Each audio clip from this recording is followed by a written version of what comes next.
Okay, let's get into it.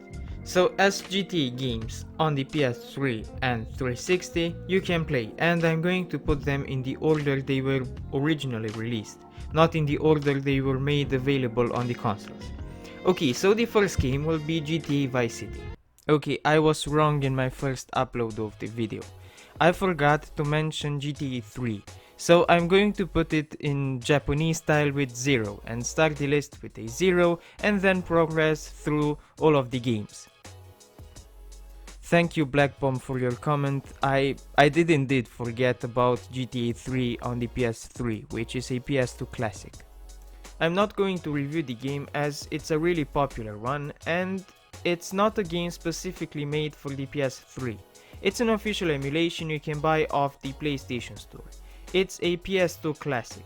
The game isn't upscaled nor remade, it's the PS2 version slapped on the PS3. It even has some performance issues like inconsistent frame rates, but it's still as good as GTA 3 has ever been. And on the 360 you can play the game if you have an original copy of the Xbox version. Will be GTA Vice City, which isn't a game specifically made for the consoles as the game originally came out in 2002. But you can get the game on PS3 via the PSN store and on the 360 if you have the original Xbox version of the game. You can pop the game in as it's backwards compatible. And now, the saddest part of this video, GTA San Andreas. A disgrace to the legendary game that was so perfect, people still compare GTA 5 to San Andreas and say that San Andreas maybe was better. And on the 360 and PS3, they ruined it. Instead of just porting the original Xbox version and call it a day, and on PS3 just porting the original PS2 version and call it a day, no, they had to ruin it. They've ported the mobile version on a big console. The mobile version. Bruh. I never liked it. I always considered it downgraded. I mean, it was amazing to have San Andreas on your phone, but why port the weaker, less good looking version when you could port the original Xbox version or the original PS2 version and call it a day? Why ruin everyone's day by porting a mobile version on a big console? The shiny textures that make the characters look like wax figures and the poor visual effects were okay on a phone, but not on a big console. And not only this, the game is full of bugs. Bugs that freeze your game, visual bugs that make the game unplayable, black screens. If there's a problem in any GTA San Andreas version, you have it here. Even the community is fighting to finish the game. You can't enjoy the game. It fights against you, throwing its glitches and bugs everywhere so that you won't enjoy your experience or that you just can't finish the game. And if you think that I'm exaggerating, just watch Vadim M's video about the issues. So in short, unless you don't want to cry and get sad that they ruined a masterpiece, avoid playing San Andreas on the 360 and PS3. I mean, these remastered versions make the original version look like a remake. That's how bad it is on PS3 and the 360. I mean, at first you're okay and think that I'm exaggerating. And, well, the gameplay will be smooth the first hours you play. But the more you play, the more prone the game is to crash or bug or glitch. And even if they released updates that solved many problems, the game still has problems. And even if you don't see it immediately, if you try to beat the game on Xbox or PS3, it's inevitable to stumble upon a glitch that prevents you from finishing the game. But at least they didn't butcher other versions. Liberty City Stories and Vice City Stories are two games you can get on PSN as PS2 classics. Please note that the two games aren't available on Xbox, so you can play them only on PS3. The two games are prequels to GTA 3 and Vice City and are nice, and I recommend you play them. They are as good as any GTA game. GTA 4 on Xbox and PS3 was great. I loved the console version more than the PC one. The PC version is kind of annoying, at least back in the day it was, when Windows Live was at power. I hated Windows Live. It made things so much more complicated than they should be.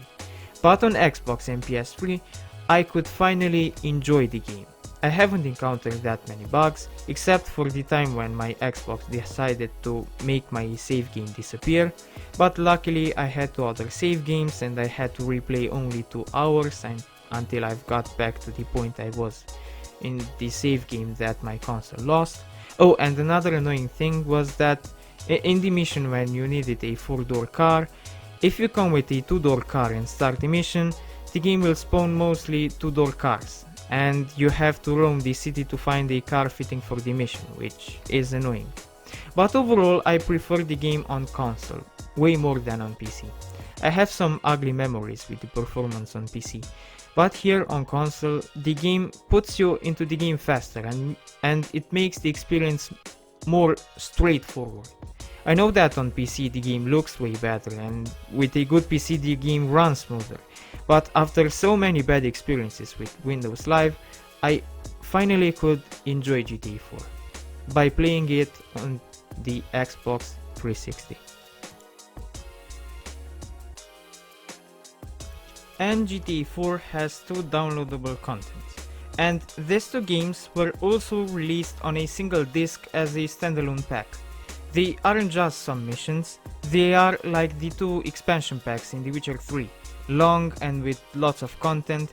It takes you around 7 hours to finish the story in The Lost and Damned, and around 19 hours to finish the Ballad of K-Tone. And the characters have crossovers and pack a good narrative, and also the games have different TV stations and radio stations, and the menus are different and you can spot many other differences. The 2 expansion packs have new mini games, have a lot of differences and new content. And the last GTA game you can play on the 360 and PS3 is GTA 5. Here the versions have frequent lags, especially when there is a lot of action happening on screen, and the edges are rough and blocky, but in rest it's the same experience. I haven't noticed other alterations. It's the same version as the one you're used to on PS4 and PC, but with poorer graphics, and sometimes with poorer performance. But you can enjoy the game too on the PS3 and 360 as you would on PS4 and PC. I mean, unless you're very sensible to having perfect at least 60 frames per second. I'm not. I grew up having 18 frames in GTA 4, but I'm not really picky when it comes to frames. And I enjoyed playing GTA 5 on the Xbox too, even if it had occasional frame drops or stutters or, well, occasional performance.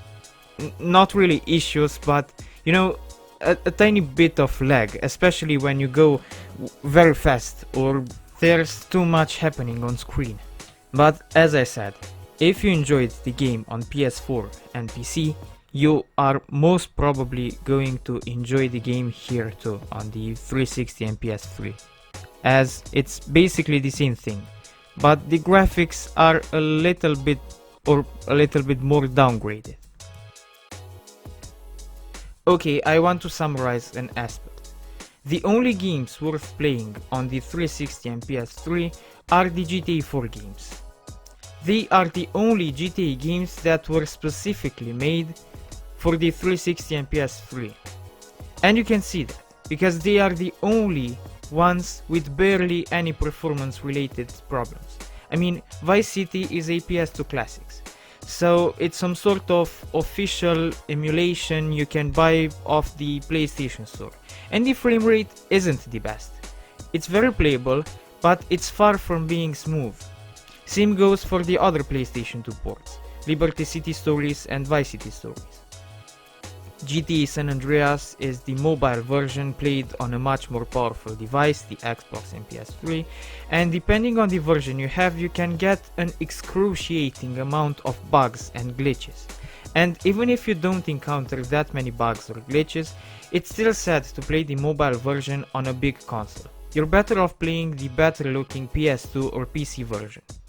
And GTA 5 has some performance stutters, I don't know how to call them. It's very playable, though if you have the PS4 version or the PC one, you're better off playing those versions, the PS4 and the PC versions, rather than playing it on the 360 or PS3. Especially since if you look at the details, you can see big differences in details, especially in vegetation, when you compare the PS4 version to the PS3 or Xbox version. So the only ones truly great on the 360 and PS3 remain the GTA 4 games. The other ones are nice to play. I mean, they are still GTA. They are still masterpieces, even if the performance isn't the greatest. But what I'm trying to say is that if you have multiple choices, meaning that if you have a choice between the PS3 or 360 and other consoles, I will recommend you play them on the other consoles, except for GTA 4, which is great. And as I said already in the video, I prefer GTA 4 on the 360 than on PC. But as for the other games, I recommend you other means than the 360 or PS3. It's just that on other consoles you can get a better experience, a smoother one. It's like the difference between 9 and 10. For example, the 360 versions of the GTA games other than GTA 4 are a 9, and on other consoles it's a 10. It's a small difference, but if you can, why not choose playing a 10 game than a 9? Okay, so this was the video. If you liked it, please hit the like button and subscribe. If you want to support me in my pursuit to review as many video games as possible, click the join button and choose one of the perks. You have the link to the join button in the description. Also, you can follow me on Twitch, Instagram or Discord if you want. And if you want to see another video of mine, just wait till I stop talking and there will be thumbnails of other videos I've made. Thanks for watching.